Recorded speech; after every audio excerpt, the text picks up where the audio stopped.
동화 한국어 버전. 부처와 거지. 옛날에 집이 없던 한 남자는 언제나 음식을 구걸하고 다녔어요. 그는 매일 자신의 음식이 조금씩 사라지고 있다는 것을 발견했죠. 그러던 어느 날 여태 자신의 음식을 훔쳐먹던 쥐를 잡게 되었어요. 잡았다 요놈. 왜 자꾸 내 음식을 훔쳐먹는 거야? 나는 노숙자라고. 저기 가서 돈 많은 사람 음식이나 훔쳐. 그 사람들은 눈치도 못 챌 테니까.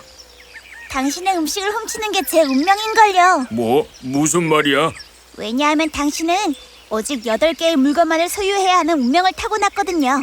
당신이 아무리 구걸해봐도, 아무리 열심히 모아도 당신은 오직 8개만 소유하게 될 거예요. 거지는 큰 충격을 받고 마음이 너무 아팠어요. 어느 누가 그런 운명을 원하겠어요. 왜 그게 내 운명이라는 거야? 그것까진 몰라요. 궁금하면 부처님에게 물어보세요. 부처님은 알지도 모르죠. 그 말을 들은 거지는 부처를 찾아 먼 길을 떠났어요. 온종일 돌아다니던 그는 해가 질 무렵 어느 부유한 가족의 저택에 다다랐죠. 피곤하고 졸렸던 거지는 그곳에서 하룻밤을 보내기로 했어요. 그는 대문 앞으로 가 문을 두드렸죠. 안녕하세요. 날이 어둡고 길도 잘 몰라서 그러는데 댁에서 하룻밤만 재워주실 수 있나요? 그러죠. 들어오세요. 자신의 집으로 들어온 거지에게 남자가 물었어요.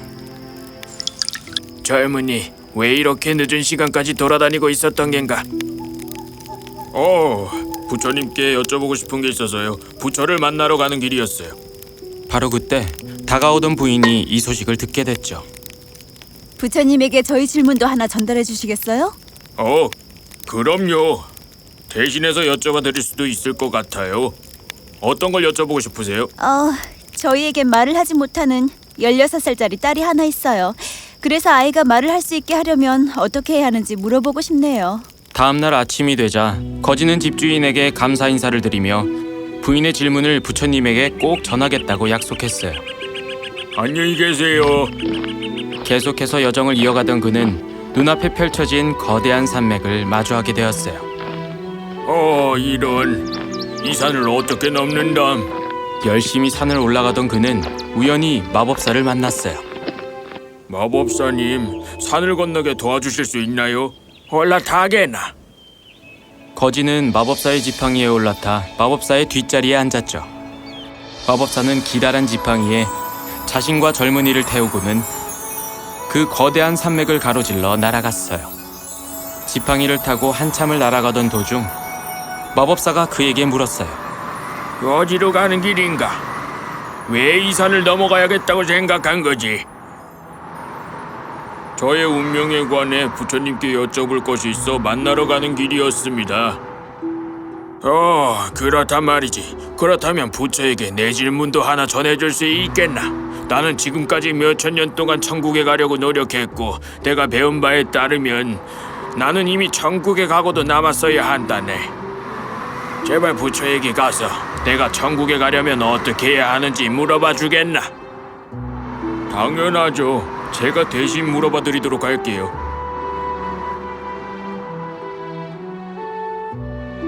계속해서 여정을 이어나가던 그는 마지막 장애물을 만나게 되었어요.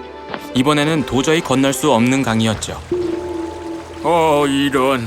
물살도 거세고 깊은 강을 어떻게 건넌담? 운 좋게도 거지는 자신을 태워주겠다고 나서는 거대한 거북이를 만났어요. 함께 강을 건너던 도중 거북이가 물었어요. 어디로 가는 길이시죠? 정해진 저의 운명에 관해 부처님께 여쭤볼 것이 있어 만나러 가는 길이에요. 그러면 제 질문도 같이 여쭤봐 주실래요? 당연하죠. 질문이 뭔데요? 저는 자그마치 500년 동안이나 용이 되려고 노력해왔고 제가 배운 바에 따르면 저는 용이 되어 있었어야 해요. 지금쯤은요. 제발 부처님께 가서 어떻게 하면 용이 될 수 있는지 물어봐 주실래요? 강을 건너게 도와주셔서 정말 여러모로 고마워요. 별 말씀을요. 제 질문만 잊지 말아주세요. 그럼요, 당연하죠. 반드시 부처님께 여쭤보도록 할게요. 거지는 다시 부처님을 만나기 위한 여정을 시작했어요. 그리고 마침내 부처가 있는 장소에 도착했죠. 거지는 드디어 수도원을 눈앞에 두고 숨을 크게 들이쉬었어요. 드디어 왔구나. 마침내 위대하신 부처님을 만나는 거야. 거지는 마음을 다 잡고 들어갔죠. 힘차고 상기된 모습으로요. 자신과 다른 이들의 질문을 마음속으로 정리했죠. 안으로 들어선 거지는 부처님께 인사를 드리며 말했어요. 부디 제 소원을 들어주십시오, 부처님. 저는 부처님께 질문을 드리기 위해서 아주 먼 길을 떠나왔습니다. 들어주시겠어요? 그럼 물론이지. 하지만 오직 3가지 질문에만 답해주도록 하마. 딱 3가지 질문만. 거지는 깜짝 놀랐어요. 4가지 질문이 있었으니까요. 질문이 4개인데 어떻게 해야 하죠? 그는 신중하게 생각했어요. 먼저 거북이를 떠올렸죠. 거북이는 용이 되기 위해서 자그마치 500년 동안이나 노력했다는 것도요. 불쌍하여라. 그 깊은 강에서 여태 혼자 얼마나 힘겹게 살아왔던 걸까. 다음으로는 천국에 가기 위해 깊은 산속에서 1000년 동안이나 노력하고 있는 마법사를 떠올렸어요. 1000년이라니 나는 상상도 못할 거야. 이제 충분히 천국에 가실만 하지.